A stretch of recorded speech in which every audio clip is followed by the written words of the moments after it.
Welcome, fellow travelers, to what will without a doubt be a very special episode of NEA, taking a trip back in time to the beginning of Adventure Time. As you know, we recently created a Patreon page with a Patreon exclusive podcast called NEA and Beyond.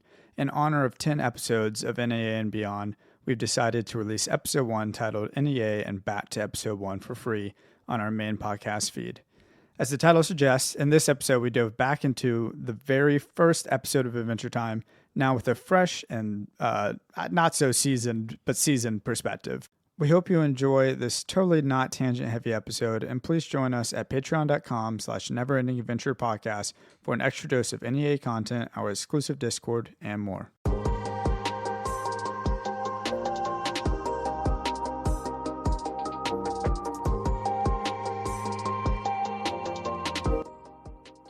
And we're back with the first ever episode of NEA and Beyond. Oh, yeah.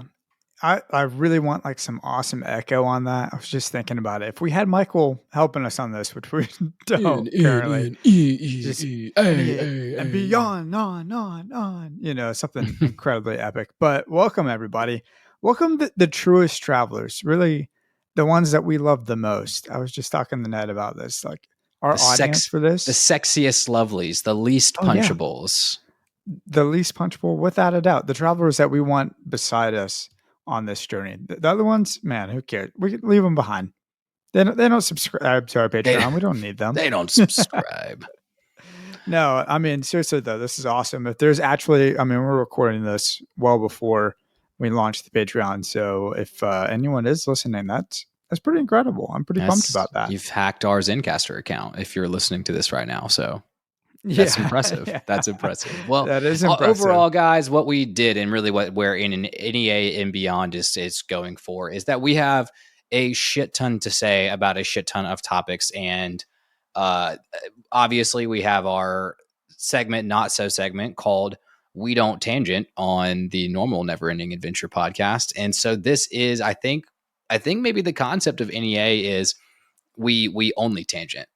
Maybe that's the whole concept of NEA and Beyond is these are all the tangents that Russell and I end up talking about in person, talking about before the podcast starts, after the podcast ends, when we're on the phone, whatever it is. This is going to be our tangent podcast per se. Certainly, yeah. Yeah, this is going to be an unapologetically tangential. That's not how I would say tangential? That. Tangent.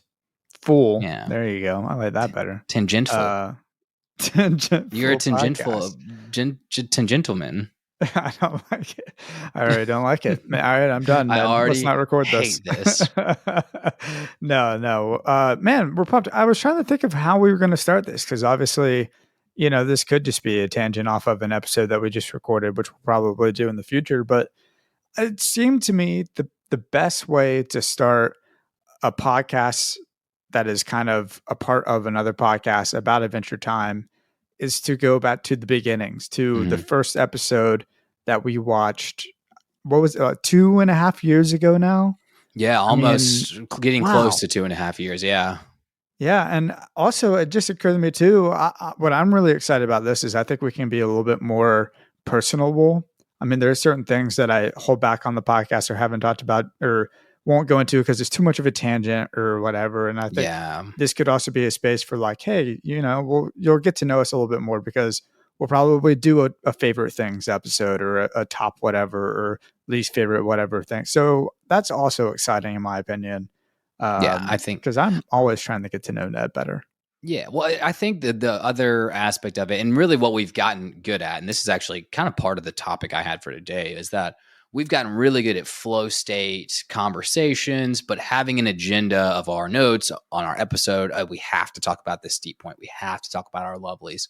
And this, I think, is going to be way more loose fitting in terms of our agenda. I have purposefully not taken notes or structured my notes in any sort of way because I didn't want this to just become secondary podcast. Okay, I have to have all my 5 segments ready for this one. And it's just going to be way more of our fans kind of probably want some more of like just raw Yeah, Ned, raw Russ, you know. I think so. Well, it's so funny because I can't help but feel a little bit like I'm still talking. Like, this is not how we sound when we're having a phone call, right? Like, there's still a little bit of we're A little presenting bit of in podcast some stuff, form or yeah. fashion, but it's not like we're putting it on or being fake or whatever. But, No, anyways, we man. had to do that though because we okay, back to we're talking about going back to the first episode of our podcast, first episode Yeah. of Adventure Time. And so I went back today and I listened to Oh, probably no. solid 15, 20 minutes of Okay. our first episode that we released.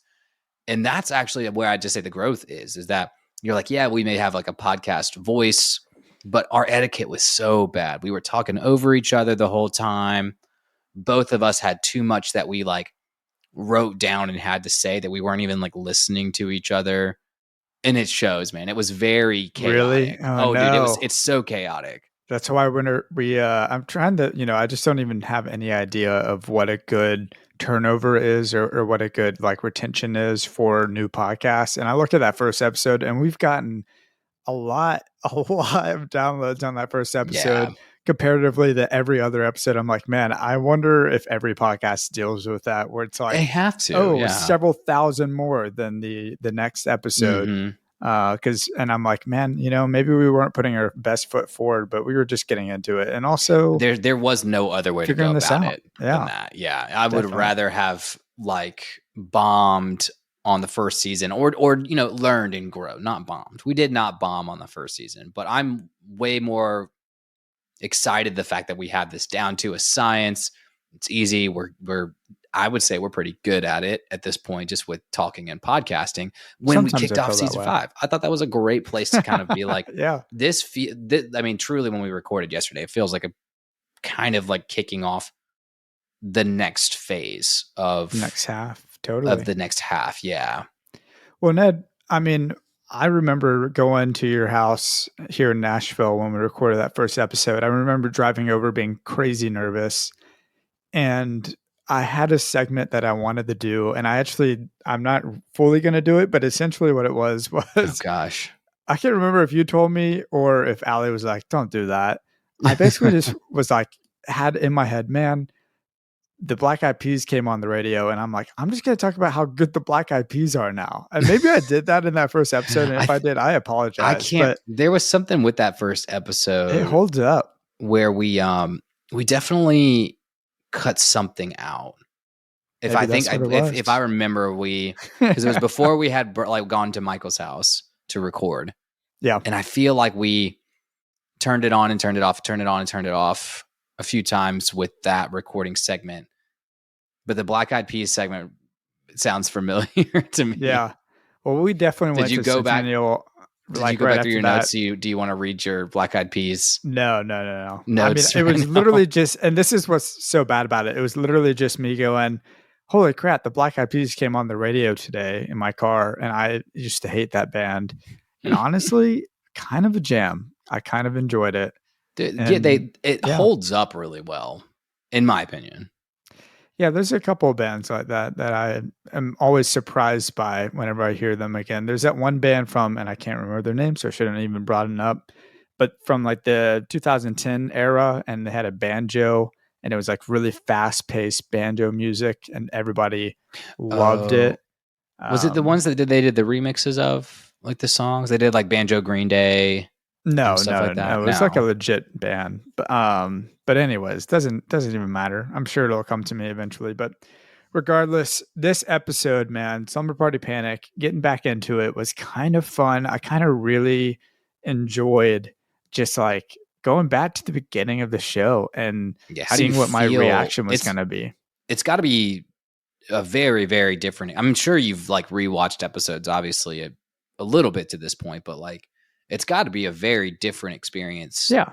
going back in and Well, I jumping in with feel like, hey, like you have opinions on Princess Bubblegum. You know who Cinnamon Bun is a little bit. You know Jake's flaws. You yeah. know, like you We've know that there are seen Jake Manfred mistakes. one time. Like Manfred came up once or something Yeah. in the past 4 seasons.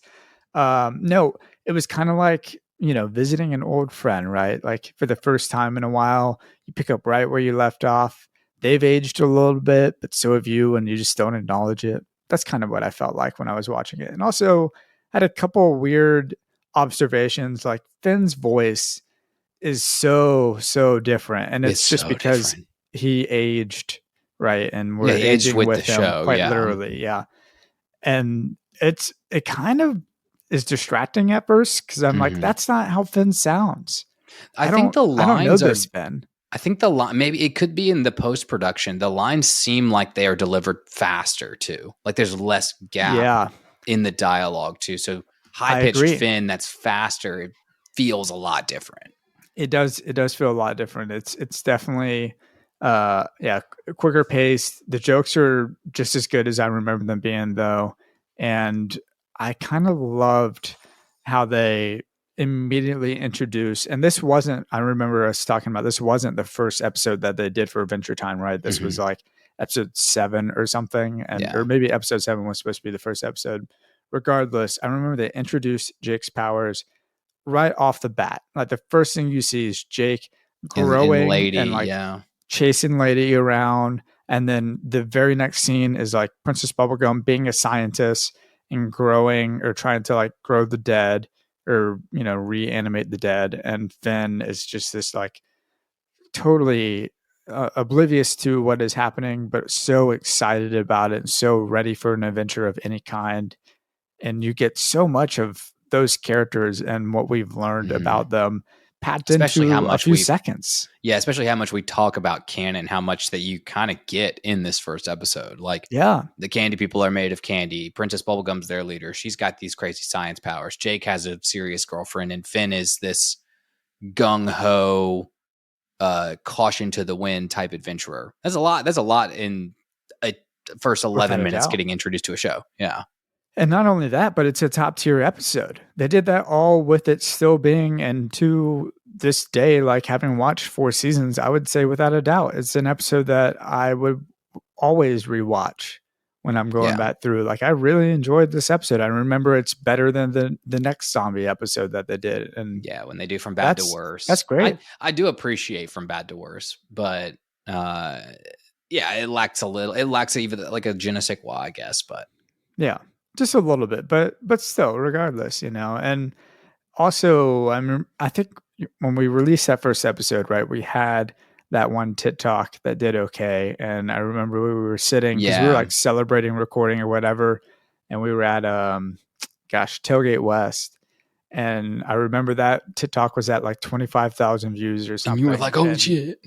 yeah, well, we both were just like, wow, maybe people will like this thing, maybe people will Yeah, listen to this thing that we're doing. That was pretty nuts. But in that TikTok, the reason I bring it up is because I remember like ranting or being like Princess Bubblegum is evil, right? She's got to be.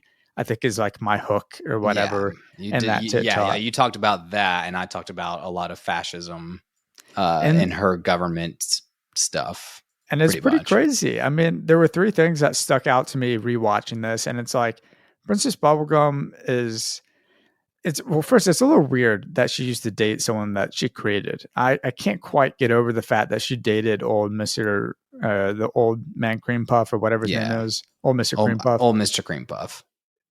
That rubs me a little weird. And then of course you got Princess Bubblegum hiding the zombies from her citizens the whole time, and it's that mindset of like they can't handle it, so like Yeah, it's I don't. all I That was one of my least favorite things going back to the episode. I don't yeah even know if I talked about it. Just like the inconsistency with like when candy people get scared, they explode. Like that's explode. Yeah, never a thing again. And there's plenty of moments where the candy people are scared. So I don't yeah. know.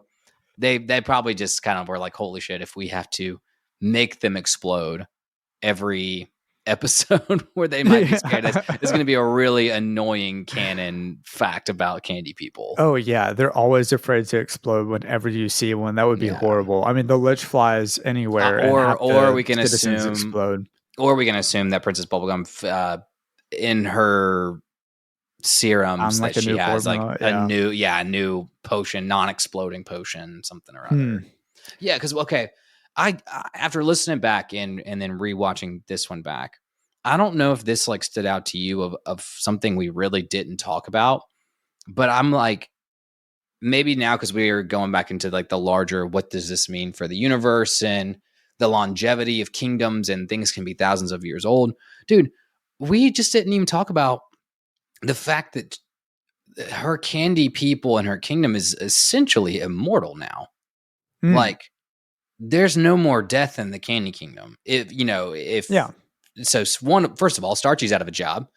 He's a grave digger in a kingdom Yeah. that Well, now things no can one still else kill dies. them, right? Like Things can other still kill creatures them, can but come in and kill them. And I mean, Princess Bubblegum in did my create the thing to replace her eventually.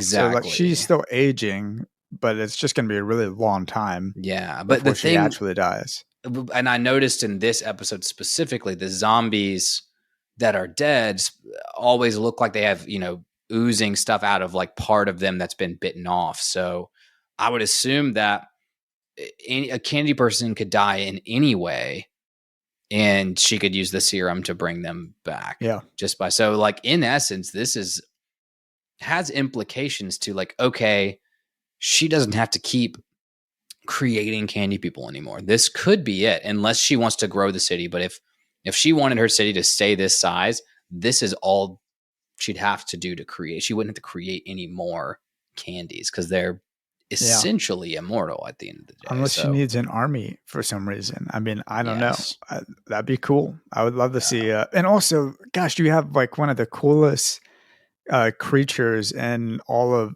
After watching this first episode, it reminded me of how cool the Gumball Guardians are. yeah, Is what I'm trying to say. Like yeah. And in I the guess Lich, we do they get to see just the call them beam, the but they're guardians so of the royal powerful. promise. Yeah, Yeah, they're so powerful. They can like rewind time and stuff, and it's seems a little OP. Couldn't I don't think imagine that anyone could was. defeat her. Yeah, that's a hard one to know because Finn breaks a royal promise, So right? it's the promise, perhaps, that But Princess is. Bubblegum, as we know now, doesn't believe in magic.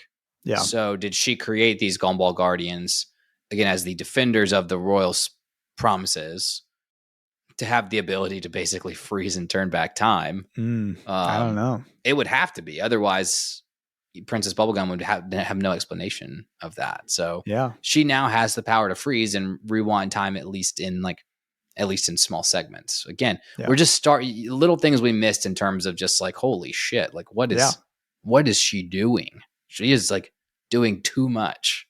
Well, what happened to the royal promise? That is such a great concept, and they haven't brought that back up yet. Mm, It's been I 4 know. seasons. We're halfway through the show, and they haven't brought it back up. I hope they do. Yeah, Do they ever?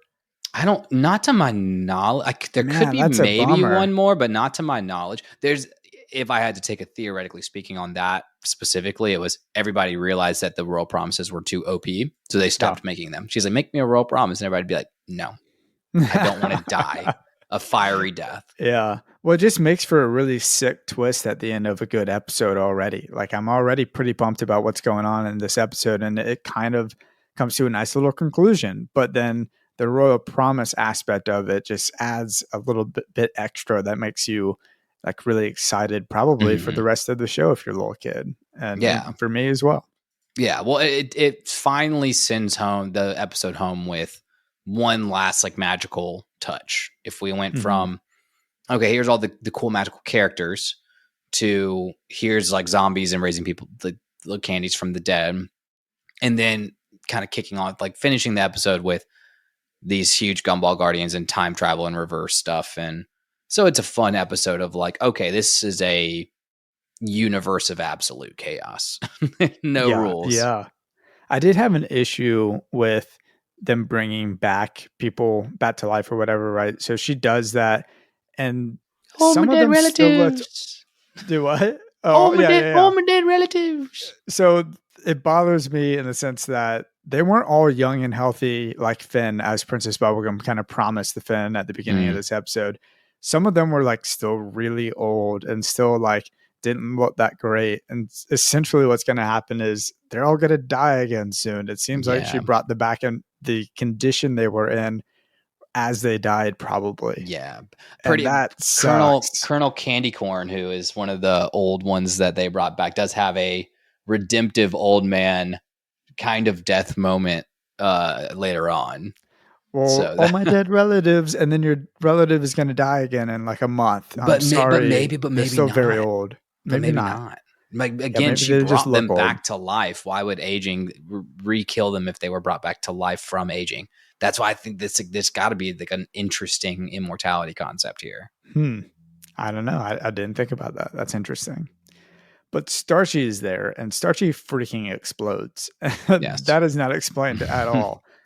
Not explained at all, but he toots. He again, I Yeah. think Starchy does get the lovely. I think it was my one last Oh, time. without a doubt. With his bat turned and his defenses lowered, he Yeah. is But without a doubt the lovely of this episode. and I didn't even think about it until rewatching, but he absolutely wins my lovely of the episode because he still considers himself a gravedigger when in theory there's no more dead bodies. Oh, dude, I just looked at who my lovely was for this episode. I'm not proud. I'm Oh. ashamed. You said It's Princess Bubblegum, didn't you? no, it's Tree Trunks. Oh, Tree Trunks was your and Yeah, you hated her in the first I one. know. Oh Well, the man. first episode I liked her because Finn's like, get in here with your Get hot buns or get those whatever. And hot I was like, buns in who's this here. elephant with hot buns or whatever? So I'm a little bummed. Now we know who that elephant I'm a is. little well, that's why I think again we're doing this little excerpt and just kind of revisiting the episodes like this because it's fun to be like, oh yeah, Russell for sure would not have given Tree Trunks the lovely of this episode if it No, were being filmed now. there's no way. When you go back through this show, do you rewatch this episode or is this one that you actually Yeah, skip? Because you yeah, I said that watched you this normally one. start at season 5. Yeah. There's a few in season 1 that are like just the absolute bangers, like in Kyridian. This one's a good Mhm. one in that Marceline's a good one. Lumpy Space. Okay. So yeah, I would say this is not a skipper from season 1. Yeah. Yeah, I do think it's definitely a top tier episode, as I mentioned a little bit earlier. And I can confirm Mr. Cupcake still majorly sexy. Yes, we Yeah. majorly sexy, and we haven't really had too many references of Mr. Cupcake since season 1, but Yeah. we get a great reference in a few episodes of the normal Never Ending Adventure podcast we have coming up in a few weeks. Oh, We'll cool. have a re-return of a different but the same Mr. Cupcake. So I think we're gonna have a fun time talking about that, no doubt. Yeah. Well, that's great, man. I enjoyed this. It was fun going back and kind of, you know, it felt nostalgic. I was excited for like Adventure Yeah. Time to be a little nostalgic for me, and Yeah, it as kind of well did as feel a little two nostalgic years finally. later, it can be Yeah. nostalgia. I mean, Take me that's back too to soon, maybe, but just because I was reminiscing on like when we first did this podcast mhm. and where I was, in that time period of my Yeah. life I mean, 2.5 years ago. think You about were it, in man. Nashville, It was in I was in Nashville. We were obviously everybody was working from home, and then we did hit the point. It was February 21 where we were like, okay, we've pretty much been like locked down for a year and nothing, like barely restaurants were opening back up. So we were like, okay, let's just do something. So the recordings themselves were like our little, probably like once a week where we actually got out of the house or Yeah. like actually saw people Yeah. not in I mean, we were all hanging out with friends at that point, obviously, but Yeah. the world was still, I mean, even when it opened back up, things were going really slow. Like Yeah. And every nobody was couple of planning big weeks, events. yeah, Yeah. somebody was sick or something and you had to not see everybody for a bit. I mean, we were pretty consistent though at the beginning there, I'm pretty sure. Oh yeah, Which dude. we're friends. Well, and it was just it was the reason I was like there was, and I kind of missed that about the like not about COVID, but about the world of like everything did go a little bit slower. There was a little bit like Yeah. less obligations, less things going on, less expectations to get things done. Everybody had that probably year and a half of just like it's okay to just be where you're at and Yeah. make the best of it, you know. So that's Yeah, I and kind of not miss that feel aspect. like the guilt of productivity for me is something that I kind of Exactly. always struggle with, and that was a good period for, well, like the best excuse ever. Like I can't do Yeah. anything. I can't go out and network. I got to work from home, and no shows were happening, so a good reason not to be out at a bar or at a show and staying Mhm. out late and drinking and all that.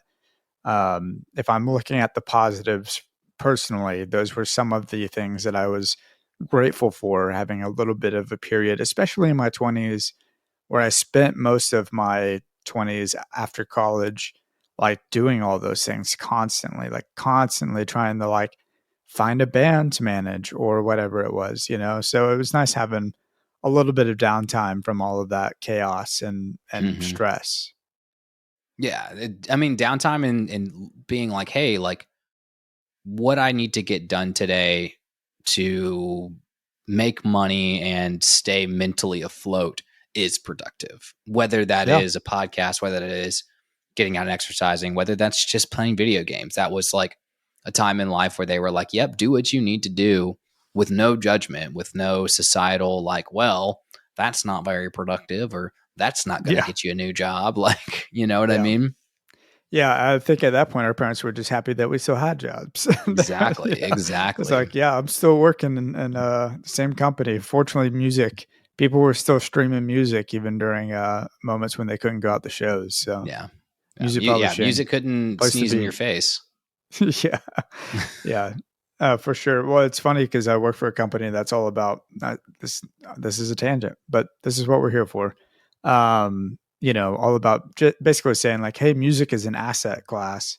Like we're in a recession or a bad part in our economy, but music is still being streamed. People are Mhm. still like now they're not making TV shows, obviously, because of all the strikes that are going on.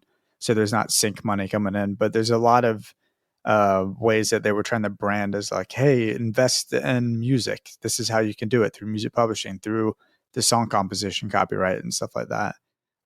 So, I mean, publishing, it kind of felt like we were fairly unscathed during all that time. Yeah. I mean, there's aspects of the music industry that are at its core, it's like healthcare. It's kind of recession proof. Like Yeah. people will Well, there will always be a market for that.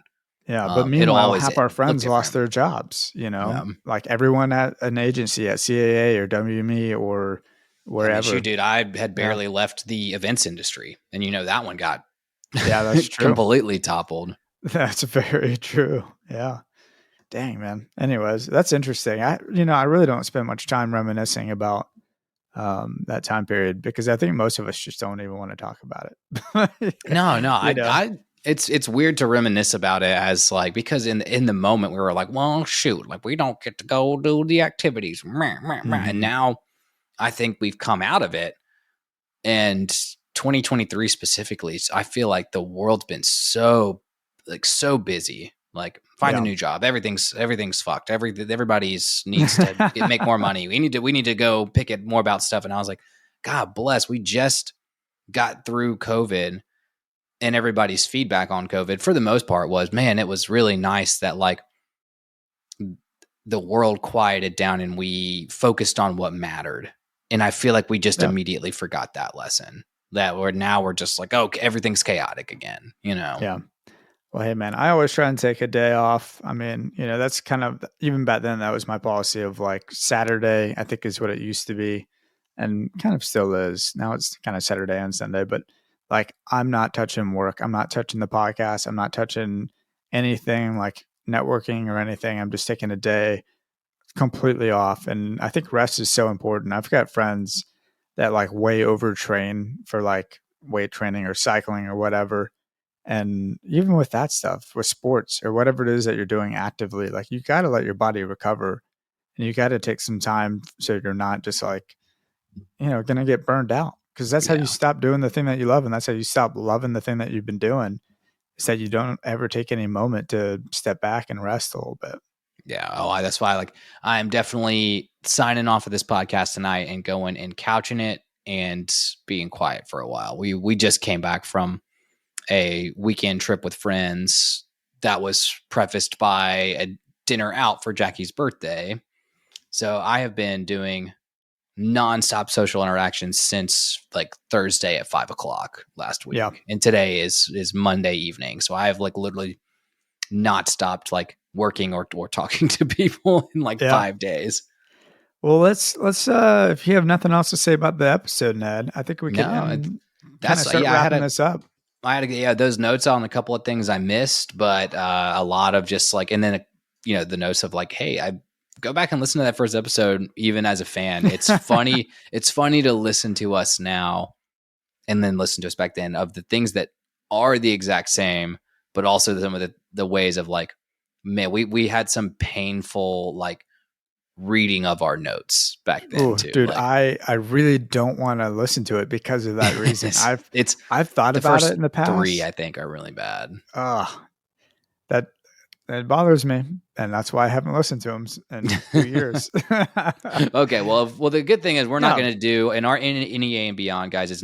We're not going to go re-review episode 2 again. We're not going to go. That would just be stupidly repetitive and somewhat self-indulgent. So we're going to find other topics, or honest to God, I think we're just going to like do a lot of nights where we record an episode, and then just like if we're going to shoot the shit for 25 more minutes, we're just going to like turn the record button on and just keep talking.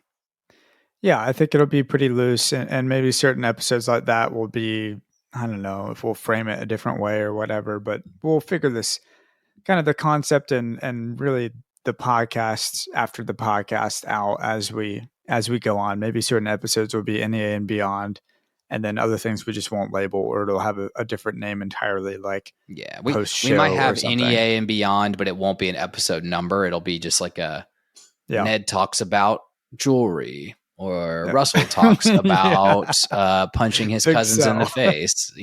Big so. Ned talks about jewelry, and we dive into Ned's wine book. Stay tuned. Yeah, we're going to talk about my wine book. Well, Ned, do you have a hot take? Let's end this with a hot take and a sign off. What's your hot take? Hot take is it's too freaking hot in Georgia right now. I went out and did double long walks today outside, and the heat index like 100, and just like sweated through my new like sweat proof shirt. It's dumb. That's my hot take, is it's too damn hot right now. Okay. I got a cold take for my hot take, which is coffee ice cream is the greatest ice cream out there. I think coffee ice cream with chocolate chips, you can't beat it. I don't care what your opinion is. This is a fact. About this coffee is ice real. cream in a long time. Dude, coffee ice cream's the best. There's not many that hit better. Like, I'm thinking about my favorite ice cream flavors, and like that, even if those are my favorites, like the coffee specifically with chocolate chips, though. Yeah. Does hold up. Like, what if it was coffee with cookie dough and chocolate chips? Like, it would just be probably even better. And it's definitely going to be better than, cookie dough ice cream. It depends. Every time I have had coffee ice cream, it is meltier for some reason. So if you don't like, my hot take. That's a good hot take. And get it from BJ's, because everybody loves BJ's. From BJ's. Yeah, Ben and Jerry's. Oh, I was like, what ice cream place are you going to? I don't know. I'm a personal Jenny's ice cream fan in terms of the best flavors. So I would say if there was a coffee, there has to be a coffee. There is a coffee, but no chocolate chips in it. So I do coffee, and then I do darkest chocolate as like my combo 2 scoops. Oh, it's a good combo. Yeah. I was about to say, if you were saying add cookie dough in the ice cream, you could add a separate scoop of something, but we don't have anything like that. We have a Jenny's in Midtown in Atlanta now, but we have a ice cream place that's local called the Frosty Caboose over here. That as it's hot, we might need to go get some. Yeah. Well, what's your sign off for the NEA and beyond? I'm not going to have a sign off. I think we're just going to say this has been Ned and Russell, and we're having a good time. We're talking in bebop boop. Love you. Bebop whatever boop. It is. Bebop take boop. care now. Bye-bye then. Bye now.